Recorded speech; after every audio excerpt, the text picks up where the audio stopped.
So it's 6 o'clock, 6:02, so I'd say let's get started. So welcome everyone. I'm Cathy Woods, for those who don't know me. I live here in the Great Smoky Mountains of North Carolina. I am a longtime yogini, which is a woman dedicated to yoga tradition and yoga practice, and I've been teaching for about 30 years. So a long time, but I always say it's a really good job to have. I love what I do. I love sharing it with folks and seeing how yoga can improve their wellness and their lives. And in addition to a yoga practitioner, I'm a longtime equestrian. I'm a trail rider. I'm not a horse trainer. I'm not a riding instructor, but I did recently publish a book called Yoga for Riders. And in that book, I teach how to use yoga, not just the postures, but the principles of yoga to improve our horsemanship from ground to saddle. There are many parallels between yoga and horsemanship. So I was really excited to launch that book this year. It was a good thing to do in 2020. And it's being really well received from the equine and yoga community. So I'm very excited about that. And I'll tell you at the end of the video how you can get that book if you'd like. So I'd like to introduce my co-presenter tonight, Jack Aristotle Ballou. And I'm going to just read a little bit of her bio for those who are not familiar with Jack. She describes herself as a lifelong student of horsemanship. She's the author of 4 books, and her books help riders enjoy and care for their horses more through physical conditioning exercises. Her books are available worldwide, and she teaches widely around the country as well. Her books include 101 dressage exercises for horse and rider, equine fitness, 101 Western dressage exercise for horses and riders, and 55 corrective exercises for horses. Jack was kind enough to send me that book this winter, and I'm really enjoying it. I'm hoping to put some of her practices into place with my senior horses.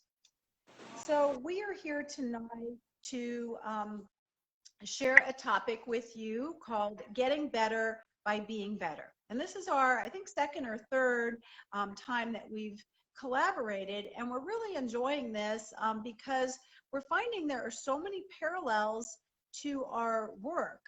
I met Jack at an equine expo in Tennessee a couple of winters ago, and immediately I liked what she was about. Her language that she uses in horse training is very much the same language as I would use in yoga teaching and training. So I was finding that I was really intrigued by what she did, and the rest is kind of history. We've connected. Jack reached out, and we've been collaborating ever since. We're trying to do some stuff live and in person, or we tried to last winter, but we hope to somewhere in the future.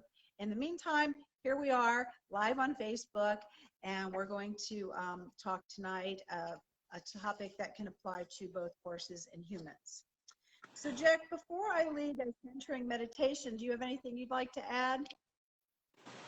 I think I want to introduce the topic just a bit more. When we say groundwork, I want to acknowledge for anybody that is watching that it's such a broad term, and that can and does encompass a lot of different meanings for different people. In fact, Patrick King and I did a podcast episode together recently on groundwork. Groundwork can be like really high level, fancy dressage stuff. It might also mean for you what you're doing with your horse during rehab from an injury. Like, it can take all forms, and that is the way I envision this conversation. Like, we're talking to all of those times you're on the ground with your horse doing anything, because you're always training him, engaging with him, hopefully, or her, hopefully. So you might be in a rope halter, you might have a different technique. I recognize that. I'm not saying, I have this vision of one specific kind of, training method. So with that, I just wanted to give that as a back. Yeah, I think that's important because it is a broad term. I even view groundwork leading my horses from one pasture to the other or putting my horses in and out of a stall. To me, that's also part of groundwork training or untraining. Hopefully, we're training. So I think groundwork is a very broad term. Additionally, yoga is a very broad term that I'd like to share with the audience too.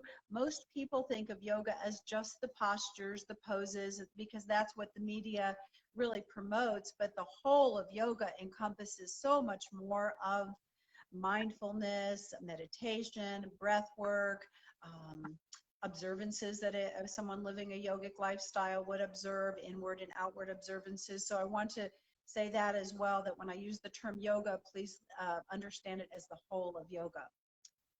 So I think I speak for both of us when I say, you know, it's been an interesting 2020. Here's to a new and improved 2021. But we feel like this is a great way to help people stay plugged into their horsemanship and their wellness during this time where they may not be going to as many events in person. So I think I speak for both Jack and I that we're here to support you to keep leveling up your horsemanship and your personal wellness. And what I'd like to do is just gather us all. We use the word collection a lot in horsemanship, right? So I want to apply that term to us humans too. I'd like to take a moment to collect us as a group and just lead a 1 or 2 minute little centering meditation. So as long as you're not driving your car, please join us. So I'd like you to close your eyes, take a deep breath, and as you exhale, drop your shoulders down from the ears. Bring your attention to your jaw and notice if you're clenching your jaw even the slightest bit. And if so, relax and release the jaw as all parts are interconnected. So as you relax the jaw, the face, the shoulders, the neck all begin to soften. Just take several deep cleansing breaths with your awareness focused inward as best you can. Using your entire lung space as you breathe. And add a little visualization to the breath. As you breathe out, see and feel tensions and negativities sailing out. And as you breathe in, envision yourself filling with peace and relaxation on every level of your being. Again, breathing out tensions and negativities, and breathing in peace and relaxation. And now just remain in silence, focusing on the breath for another moment. Coming down from thinking and doing, and experiencing a moment of just being.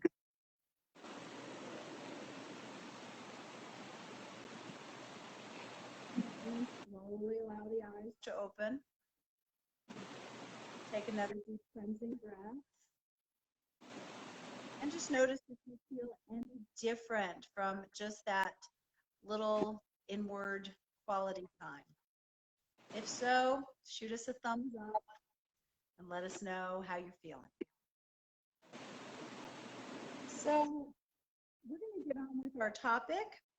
And that topic, again, is getting better by being better. And I'm going to let Jack talk a little bit here about what that means, and then we'll be kind of going back and forth and discussing how that applies to our wellness as well as our horsemanship. So Jack, I'm going to turn it over to you to talk on that topic. Okay, awesome. Thanks. I know, well, I should say, I believe many of us do understand the concept of to become better riders or horsemen for our horses. We always need to become better people in terms of more patient, more clear with our thinking and our actions. And we all tell ourselves this. I find it especially difficult to do that once you're in the saddle. Certainly that's the goal, but there's so many moving parts when you're in the saddle. And I find that people's best laid intentions quickly erode when they're in the shoulders that we just worked on really are up here, and you're concentrating and you get tight. And that's just one example. I find my own opinion is that when people are on the ground with their groundwork, there seems to be more space for them to develop this enrichment of themselves. And I'm not saying that you need to spend forever on the ground. I am saying that during periods like right now in the winter is a perfect time, rather than be frustrated because maybe your schedule's interrupted. It's a perfect time to embrace that. And when I read your book, Cathy, we have the same publisher, for anybody watching, and they sent me an early copy. And when I was reading your descriptions of leading your horses, being with them on the ground, I thought this is something we all need to be reminded of all the time. And it ties so much into um, ground exercises. Many of them are in my book, the 55 corrective exercises. And I thought, this is like win-win. You know, you could be working on your own breathing and centering while you are helping your horse, because you're going to help your horse better. And I run into the need to remind myself of your words frequently, when I am working with horses with the corrective exercises, as I call them, because many times we use these exercises to try to resolve movement patterns that are not serving the horse well, or a horse is recovering from injury. Like I have a little mare right now in training or rehab, really, who's been deemed by the vets like totally unrideable. Her back, she may never be rideable. She's dangerous at this point. And when I do the exercises with her, the ones I know are helping her, she'll show me signs that she's releasing. You know, I get the deliberate blinking and the moving of the jaw. She'll sigh a lot, and I'll be like, yeah, you know. And it's hard not to get attached to that reward as the handler, be like, I want more of that, you know. And then you find yourself coming into the exercise maybe the next day or later that day, and you're kind of forcing it. You know, you're trying to get those results. You're trying to make the horse release, and that just doesn't happen, you know. And it's like a good reminder to be like, whoa there, put the brakes on, Jack, you know, because the horse hasn't changed. What changed was my intention, my attachment to the outcome. And it's just such a perfect marriage of becoming a better, more helpful person to your horse. In this case, helping his physicality. But obviously, there's a component where they're going to trust and feel comfortable in your presence more. What do you think about that? Yeah, I'd like to speak on that a little bit. Well, the Buddhists have a saying that I love, and I quote in my book: how you do anything is how you do everything. So when we become more mindful and more skilled human beings, that starts to spill over organically into everything that we do, including our horsemanship, how we're handling our horses, how we're training our horses, how we're riding our horses, how we interact with life in general. And the yoga mat is this great platform to hone that skill, to become more skilled, to become more aware of the mind, aware of your thoughts, aware of where they're coming from. Are they fear-based? Are they ego-based? So the mat is a really wonderful platform to practice the mindfulness that we can then just naturally start applying to our horsemanship. And when I wrote the book, or actually before that, even when I designed my Body Mind Equine program, it was really based on my own experience. I was noticing that I was naturally applying yogic thinking, yogic principles to my horsemanship from ground to saddle. And a simple example of that might be you're on the yoga mat and you're holding your breath, and the instructor says, take a deep breath. I was noticing if I was riding and approached something that was a little scary for me, I would hold my breath and then remind myself, as I would have done on the mat, take a deep breath. And of course, that translates to me relaxing, my horse relaxing. So keep in mind, how you do anything is how you do everything. And another point I'd like to make, you said about getting attached to those expectations.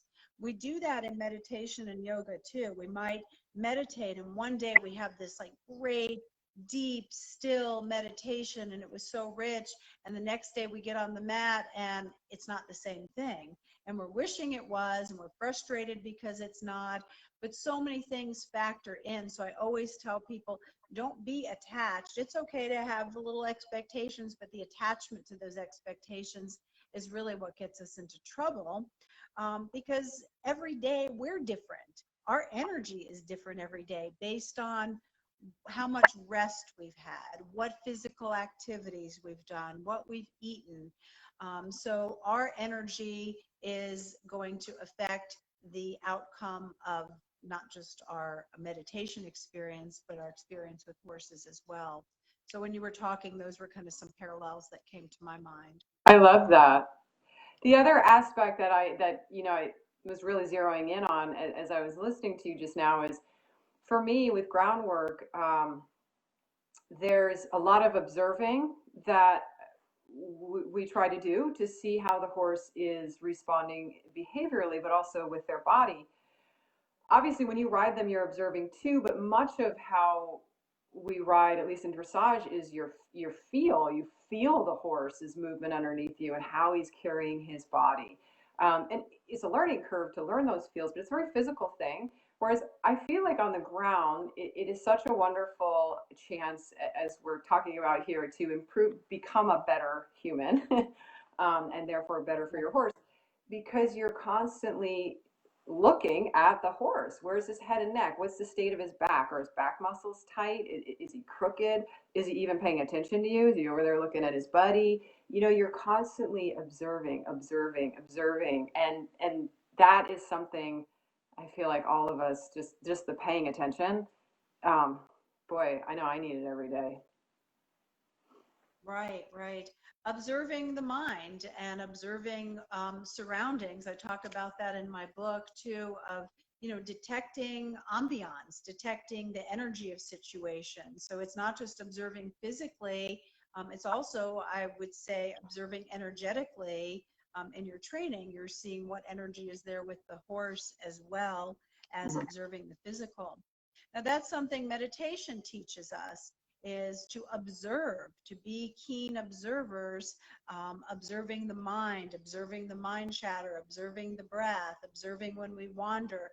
So you, through modalities that are associated with yoga, such as breath work and meditation and the postures, we do naturally become more mindful and, I think, more aware beings. I always say, if I had to describe yoga in one word, it's the word awareness. We become more aware of ourselves, body, mind, spirit, emotionally, energetically. And when we can bring that kind of heightened and keen awareness to our horsemanship, it enriches it so much, and I think it's a win-win for the human and the horse. I always feel like I can tell a lot about a person by seeing how their horse behaves or acts.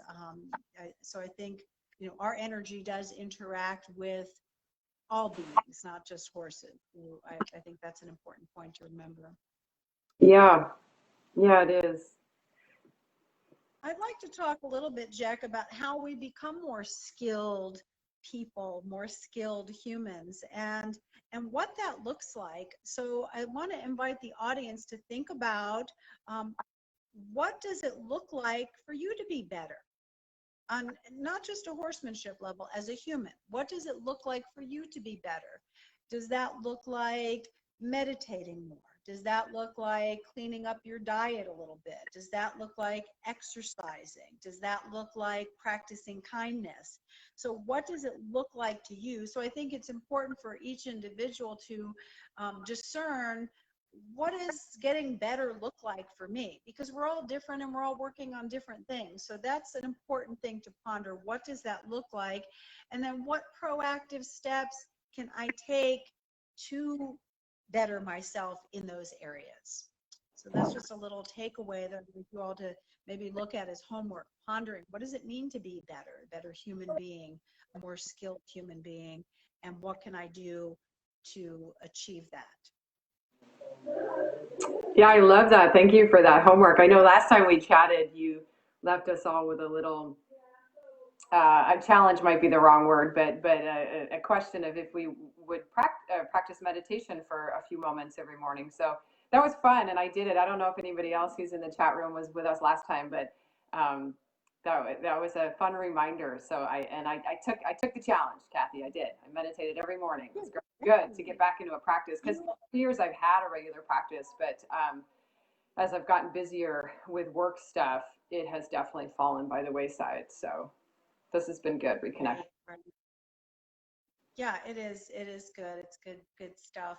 And, I always say a little bit goes a long way. If you read my book, I have got steps in there about, how to put this all together at home, how to create your personal practice again, what that looks like. And it's just really fun when that starts to naturally spill over into our horsemanship.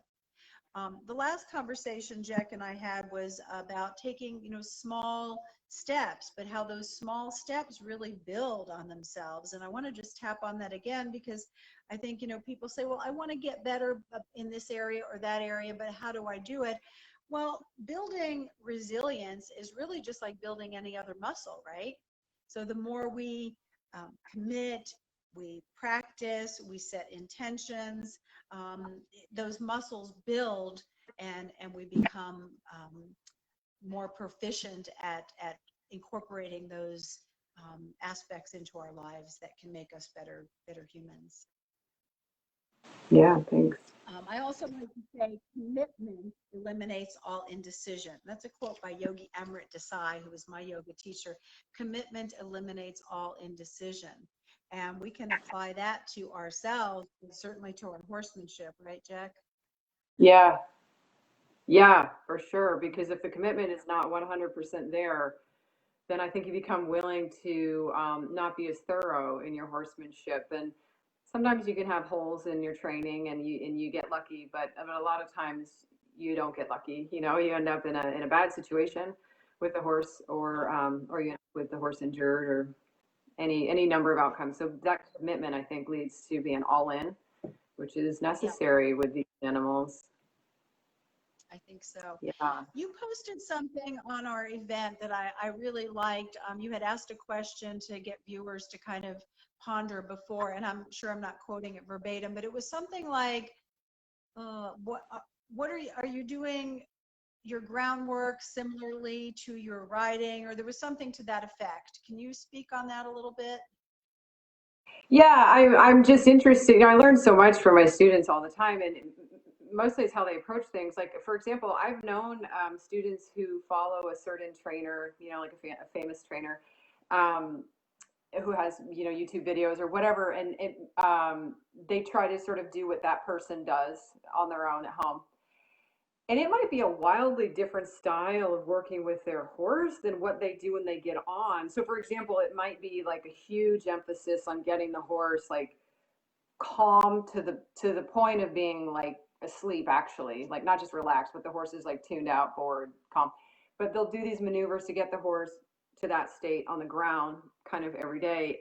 But then when they get on and ride, it's like they have a whole different game plan. They're like whipping around and moving at speed and trying to do exercises, and it's just interesting to me. And I'm always like, sometimes when I ask them, like, well, what's the plan here? They realize, oh God, I don't actually have one. And that's helpful, to have that pointed out. So they're just like, well, I saw this on YouTube and I thought I'd do it. We've all done that, right? And so when you point out, like, how do you think your horse is taking this all in? It can be helpful.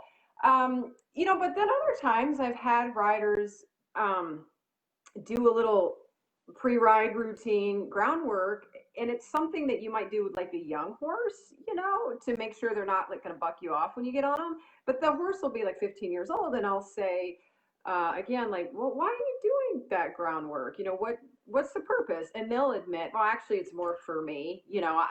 I'm a little nervous in the beginning, and I know this routine works for like me and my horse. It's more like a psychological thing for them, which is fine. I just really like to know where they're coming from, because they are approaching the groundwork differently. The way I approach groundwork, when I pose that question, I was interested, is I'm always like, when I pull the horse out, like this individual horse, what do I consider its biggest physical kind of weaknesses or shortcomings? What groundwork techniques can I do before I get on to supplement what I'm going to do on the saddle? So I tend to think of it as being, a continuum of similarly oriented material.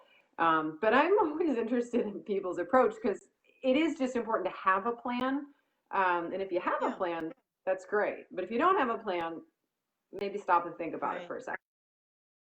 Yeah, exactly. That brings up a thought for me that um, what we're doing on our yoga mat is often what we're doing in our lives. So I always tell people observe the self-talk that comes up on the mat. When you're on your mat, are you hearing things like, oh, I'm not good enough, especially if you're in a group class or you're comparing yourself to somebody, or are you very competitive, or are you really present in your practice?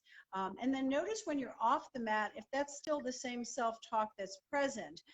Am I competitive? Am I comparing myself? Am I all in? Am I fully present? So it's kind of a similar parallel, I think, to what you're talking about, of maintaining that same consistency with the groundwork, and then once you're in the saddle, and same with applying that to yoga, of what you're doing on the mat, is that what you're doing in life? It can be very telling, I think.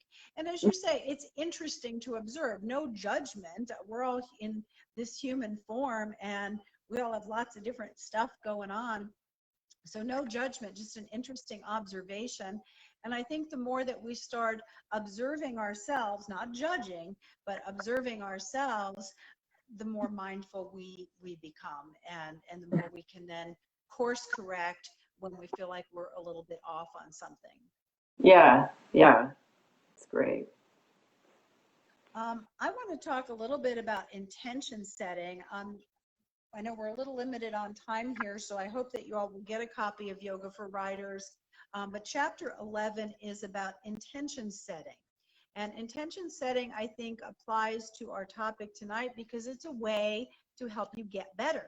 And you can form it and shape it however you want. These can be personal intentions. These can be intentions with your horse or in your horsemanship. Um, so, intentions, our aim, our purpose, our objective, our goal, our target, our design, our determination, significance. So those are all things that we that are quite telling, and part of what I guess I'm trying to say is a synonym for intention. So here's one intention about practicing gratitude that I have in my book. So you might do something, this is a sample intention, of course you make these work for you.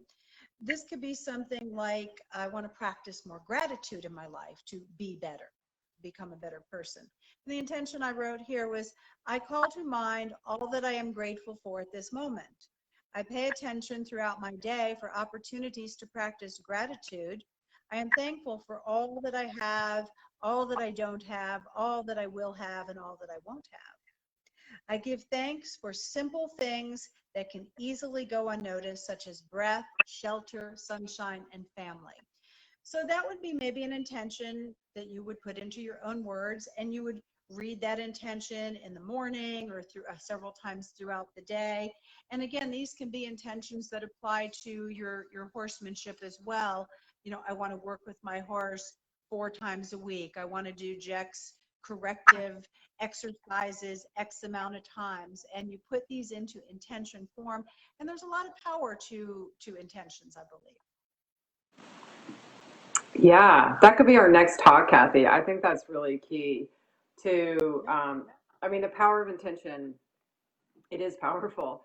But also Yeah. sometimes we can reach too far and set ourselves up for failure, I think, with intention. Mhm. So yeah, that could be a whole separate conversation. I would love that. Oh, good, for sure. Yeah, I talk about that too, about, not setting our bar so high that things are unattainable, to really keep things doable. Hmm. So if any of you out there have any questions for Jack or I, go ahead and post them. And I see some feedback here. Someone said showing up when things get hard. That's Sarah Atwater.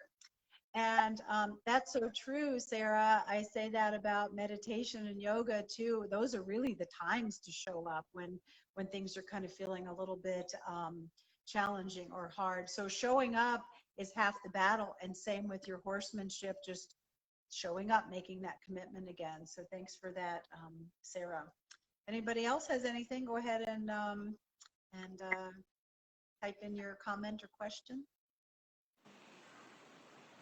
I wanted to leave viewers with, obviously there's a ton of exercises you can do from the ground. The reason I like to give people exercise, like specific exercises, is it's good to have these kind of parameters so that you do foster that observation that I was mentioning before. A cool one I was just playing around with this morning is I take 2 ground poles and just make a 90-degree angle with them on the ground.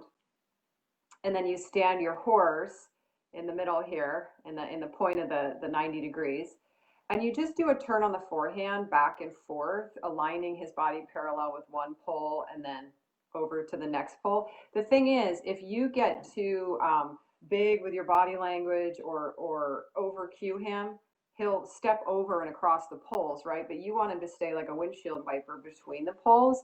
So this is a really, you can, when you're doing it, you can just feel yourself get really centered as you find the right amount of energy. Yeah, not too calm, not too big, the right amount of energy to move his body from side to side. You're also getting the benefit of the turn on the forehand, which I've waxed poetically about for a long time. But you're stretching that gluteal fascia in the horse's hindquarters. You're mobilizing the sacrum. It has so many good qualities when it's done in a nice balanced fashion. So that's a fun exercise to just kind of play around with as maybe on your way to the barn when you bring them in from the pasture or something. So that'll be my departing exercise homework for you all.